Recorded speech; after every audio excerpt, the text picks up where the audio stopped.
দীপ্তিকে দিয়েই দুর্জয় আর সায়ন্তনের কুকীর্তির প্রমাণ জোগাড় করছে উজি।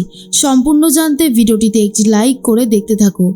গল্পের শুরুতেই দেখা যায় উজি কথা বলতে থাকে তার দিদির সাথে আর বলে, দিদি তুই যদি কোনো অন্যায় করে থাকিস তাহলে সেটা আমাদেরকে এক্ষুনি বলে দে, না হলে কিন্তু এরপর আমরা আর তোকে বাঁচাতে পারবো না, তুই কিন্তু টোটালি ফেঁসে যাবি। আমরা কি বলছি বুঝতে পেরেছিস তো? নিশা বলে, কি মুশকিল, আমি যদি কোনো অন্যায় করে নাই থাকি তাহলে আমি কি স্বীকার করব, আমি তো সেটাই বুঝতে পারছি না। তখন বারবার করে উজি একটা কথাই বলে, তুই খুব ভালো মতন জানিস আমরা ঠিক কি বলতে চাইছি, তুই কি সত্যি সেটা বুঝতে পারছিস না? এর মাঝখানেই জিৎ বসু বলে, দেখো নিশা, আমি তোমাকে ভালোবাসি, এটা একদম সত্যি কথা, কিন্তু আমি চাই তুমি যদি কোনো অন্যায় করে থাকো সেটা তুমি স্বীকার করো। পুলিশ অফিসার হিসেবে আমাকে এই দায়িত্বটা কিন্তু দেওয়া হয়েছে যে আমি অপরাধীদেরকে খুঁজে বার করব। আর পরে যদি তুমি ধরা পড়ো সেক্ষেত্রে কিন্তু আমি তোমাকে কোনো রকম কোনো হেল্প করতে পারবো না। কিন্তু নিশা জানিয়ে দেয় সে কোনো রকমের অন্যায় করেনি আর সে তার জন্য শুভেন্দু চক্রবর্তীর সাথে কোনো কথা বলবে না। এর মধ্যেই জিৎ বসু বলে, ঠিক আছে তোমাকে বলতে হবে না, বাকিটা আমরা সামলে নিচ্ছি। কিন্তু জিৎ জানে নিশাকে কথা বলাবেই যেভাবেই হোক না কেন। এরপর যখন জিৎ বসু আর উজি ঘর থেকে বেরিয়ে যায় তখনই ভানুর সাথে কথা বলতে থাকে নিশা। ভানু তখন বলে, নিশা এবার কি হবে? তুই তো কথা বলেছিলি শুভেন্দু চক্রবর্তীর সাথে, তুই তো এবার ধরা পড়ে যাবি। নিশা তখন বলে, অত সহজ না, তবে এটা ঠিক যে আমার একটা নার্ভাস লাগছে, কিন্তু তবুও আমি শেষ লড়াইটা লড়ে যাব। শোন ভানু, এখন তুই এক কাজ কর, স্ক্যামিং সেন্টারগুলোতে কিছুদিনের জন্য স্ক্যামিং বন্ধ রাখ। আমি টাকা কামানোর রাস্তা আবারও একটা বার করে ফেলেছি আর সেখান থেকে আমি অনেক টাকা রোজগার করতে পারবো, এইটা আমি খুব ভালো মতন জানি। ভানু তখন বলে, তাই কি করবি তুই? নিশা বলে দেয় সে এবার ক্রিকেটকে নিয়ে মাঠে নামবে আর সেখান থেকে রোজগার করবে। তখনই ভানু বুঝতে পেরে যায় এরপর কি ব্যবসা করতে চলেছে নিশা। নিশা বলে, জিৎ আমাকে যতই বিয়ে করার কথা বলুক না কেন, আমি জানি ও আমাকে শুধু ধরতে চায় আর সেই জন্যই এই সমস্ত ফন্দি বার করেছে, কিন্তু এটা করে কোনো লাভ নেই, আমি ঠিকই নিজেকে আবার বাঁচিয়ে নেব আর সেটা আমি খুব ভালো মতন জানি। এর মাঝখানে জিৎ বসু আর উজি যখন কথা বলছিল, অন্যদিকে সায়ন্তন আবারও একটা পরিকল্পনা বার করে আর সেই পরিকল্পনা মাফিক সায়ন্তন চেষ্টা করে পাকাপাকিভাবে ব্যানার্জি বাড়িতে থেকে যাবে। সেই জন্য রীতিমতো ভাড়াটে, মানে যেই বাড়িতে ভাড়া থাকে সেই মালিককে টাকা পয়সা দিয়ে নিজের বাবা মার ওপরে কথাবার্তা বলে চাপ সৃষ্টি করে বাড়িঘর থেকে যাতে বার করে দেয় সায়ন্তনদের, সেভাবেই লোকটাকে বলেছে। লোকটাও টাকার জন্য রাজি হয়ে গেছে এই নাটকটা করার জন্য। সায়ন্তনের বাড়িতে গিয়ে হুজ্জতি করতে থাকে আর বলে এক্ষুনি বাড়ি থেকে বেরিয়ে যেতে হবে। সায়ন্তনের মা বলে, দেখুন সবে সবে আমরা আমাদের ছেলের বিয়েটা দিয়েছি, বৌমা আসতে চলেছে, এখন আমরা কোথায় যাব বলুন তো?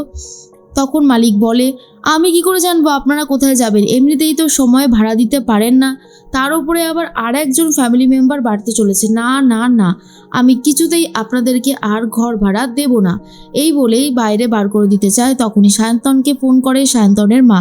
সায়ন্তন চিৎকার করে করে বলতে থাকে, এইভাবে হয়? এত তাড়াতাড়ি নোটিশ দিলে কি করে হবে? আমি এত তাড়াতাড়ি অন্য কোনো ঘর ভাড়া জোগাড় করব কি করে? তার জন্য আমাকে একটু সময় দিতে হবে। কিন্তু ভাড়াটেকে কোনোভাবেই হেল্প করবে না বলে ঠিক করে বাড়িওয়ালা আর বলে, দেখুন অনেক সুযোগ দিয়েছি আপনাকে, আমি আর কোনো সুযোগ দিতে পারবো না, আপনাকে ইমিডিয়েটলি আমার ঘরটা ছেড়ে দিতে হবে। এরপরে খেয়া বলে, কি হয়েছে সায়ন্তন, তুমি এরকমভাবে চিৎকার চেঁচামেচি করছো কেন? সায়ন্তন বলে, খেয়া আমার একটু ফিনান্সিয়াল প্রবলেম ছিল যার জন্য আমি কয়েক মাসের ভাড়াটা দিতে পারিনি, সেই জন্য আমাকে বাড়ি থেকে বার করে দিতে চাইছে বাড়িওয়ালা, এটা কি আদৌ ঠিক হচ্ছে বলো তো? ঐশী শুনে বলে, বাপরে, বিয়ের আগেই তো ভীষণ কথাবার্তা বলতো, ওর নাকি আইটি ফার্ম আছে, ও নাকি বড় বিজনেস করবে বলে ভাবছে, তার মানে সবটাই পুরো গল্প। উজি তার মানে একদম ঠিক কথাই বলেছিল, এই ছেলেটা মোটেও সুবিধার নয় আর এই একজন সত্যি সত্যি ক্রিমিনাল। খেয়া এখন বুঝতে পারছে না ঠিকই, কিন্তু পরে আশা করি বুঝতে পারবে। এরপরেই খেয়া বলে, ঠিক আছে আমি আমার মায়ের সাথে কথা বলে নিচ্ছি, এখানেই থাকার একটা ব্যবস্থা করি না। সায়ন্তন বলে, পাগল নাকি তুমি, কেন এখানে থাকবে?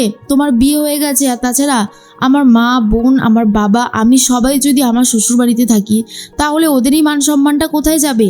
তখন ঋষি বলে, কিন্তু তুমি এই সময় কি করেই বা ঘর ভাড়া জোগাড় করবে? তার থেকে বরং এটাই ভালো না, তুমি আমাদের গেস্ট রুমে থেকে যাও। এর মাঝখানেই চলে এসেছে উজি। উজি এসে বলে, কি হয়েছে, এত চিৎকার চেঁচামেচি কিসের জন্য? ঋষি তখন বলে, সায়ন্তন বাড়ি ভাড়া দিতে পারেনি বলে বাড়িওয়ালা ওকে বাইরে থেকে বার করে দিতে চাইছে, তাই আমি ওকে বললাম আমাদের গেস্ট রুমে থেকে যাওয়ার জন্য, কিন্তু ও থাকতে চাইছে না, বলছে এতে নাকি ওর মান সম্মান লাগবে। তখনই উজি বলে, এইভাবে কাউকে বাইরে বার করা যায় নাকি নোটিশ না দিয়ে? চলো তো দেখি ওর বাড়িওয়ালাটাকে, আইন কানুন বলেও একটা ব্যাপার আছে। তখনই সায়ন্তন বলে, না না, আপনারা যাবেন না দয়া করে, আপনাদেরকে খারাপ কথা শুনিয়ে দেবে আমার কি ভালো লাগবে বলুন? যতই হোক আপনারা তো আমার শ্বশুরবাড়ির আত্মীয় বলে কথা। এরপর উজি বলে, এসব ছাড়ো না, দেখি কে এরকমভাবে তোমাদেরকে বাইরে বার করে দিতে চাইছে। তখনই খেয়া বলে, ছাড়ো না, ও যখন চাইছে না কেন তোমরা জোর করে যেতে চাইছো? আমি মায়ের সাথে কথা বলে নিচ্ছি, পুরো বিষয়টা এখানে দেখা যাক কি হয়। ঐশী বলে, তোর বিয়ে হয়ে গেছে আর তুই এই বাড়িতেই থেকে যাবি বলছিস? খেয়া বলে, কেন, তুই তো আছিস, তুই তো অনেক দিন ধরে শঙ্খদাকে নিয়ে এই বাড়িতেই বাস করছিস দি ভাই, তারপরে ওই সমস্ত কথা বলছিস কেন?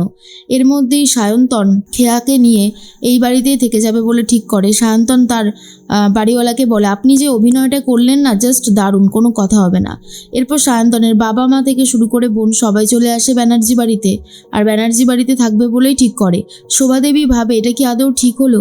মেয়েটার বিয়ে হতে না হতেই ও ঘরে থেকে যাচ্ছে, আমার দুই মেয়ের কপালটাই কি এতটা খারাপ?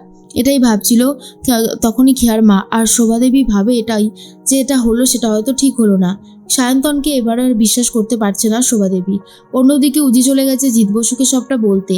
জিৎ বসু বলে, আমি দৃঢ় বিশ্বাস নিয়ে বলছি, এই যে সায়ন্তন আপনাদের বাড়িতে একেবারে চলে এসেছে ফ্যামিলি নিয়ে, ও এই পরিবারের কোনো না কোনো ক্ষতি করার চেষ্টা করবেই, আর সেটা আমার মন বলছে, একটু সাবধানে থাকবেন। উজি বলে, চেষ্টা তো করছি যাতে ওর কোনো কুকীর্তি ধরতে পারি, বাট এমনভাবে প্রমাণগুলোকে ডিলিট করে দিয়েছে, প্রমাণ রাখেনি, সেই জন্য ওকে ধরাটা এতটাও সহজ ব্যাপার হচ্ছে না। তবে আমি চেষ্টা চালিয়ে যাবই। দুর্জয় ঘোষাল যে এর পিছনে আছে সেটা আমি প্রমাণ করেই তবেই ছাড়ব। ঋষি বলে, প্রমাণ করতে পারলে তো ভালোই হবে, আসলেই প্রমাণ করা দরকার।